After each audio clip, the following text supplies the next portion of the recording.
درېمه خبره، کله کله به یو انسان ستاسو په خبره نه هم پوهېږي خو بیا به هم هغه اثر اخلي. لکه اکثر دا ماشوم نه وړوکې د شپږو اوو میاشتو د کال ماشوم وي، په پښتو انکو باندې نه پوهېږي، موږ ورته وایي پیتي پیتي پیتي پیتي پیتي پیتي پیتي پیتي ماشاءالله څومره ښایسته ماشوم دی، وخانده بچي وخانده، هغه په خندا شي.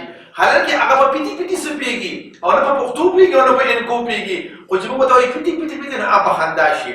خو کوم دغه ماشوم ته موږ ورته وایي چپ شه مه ژاړه چپ شه، هغه به دغه به شي، خوله به چینګه کړي او په ژړا به شي. نو وړوکی ماشوم هم زما او ستاسو په حرکاتو سکناتو باندې پوهېږي او د هغه په وړوکي زړه او په وړوکي دماغ باندې هم اثر کوي.